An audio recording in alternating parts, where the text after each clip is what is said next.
Okay, so now we'll change this network topologies and just again give it a heading style.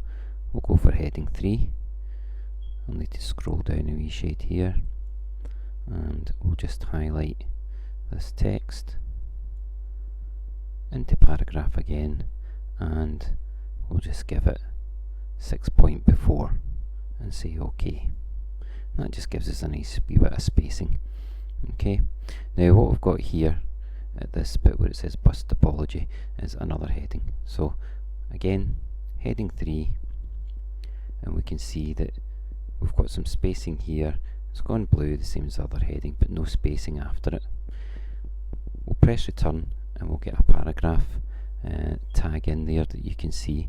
Now at this point what we're going to do is we're going to add or insert a graphic, okay, some sort of image. So we'll go to insert and we'll go to picture. Now when that comes up, it will take you to usually the default location is inside the picture, inside pictures.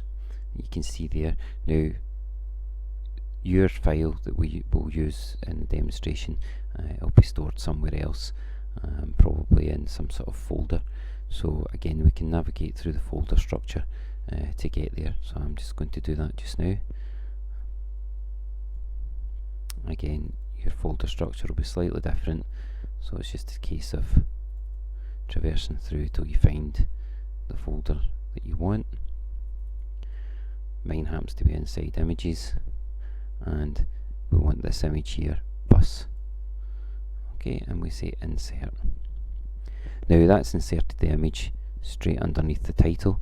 Nice wee image. What we can do is we can then resize the image by simply dragging it out. You can see there, we've resized the image. Now the problem that you have when you resize images is, you can probably see here, that this wasn't the best of image to start with. With it being a JPEG, it's got a fixed size and format and it won't scale very well. The better kind of thing that you're looking for is if you can get an image that's something like a PNG image.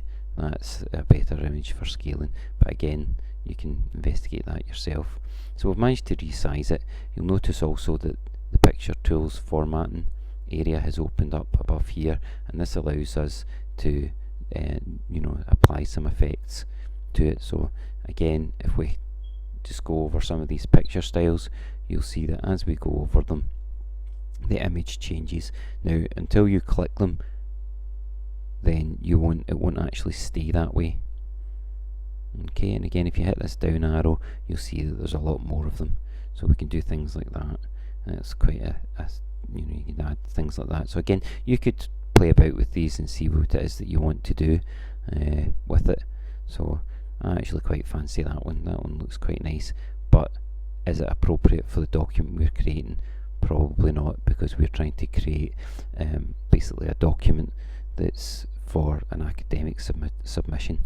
So although that's quite nice and would be quite nice if you were doing some sort of desktop publishing type idea, it's not so good for this one. So we'll leave that just now.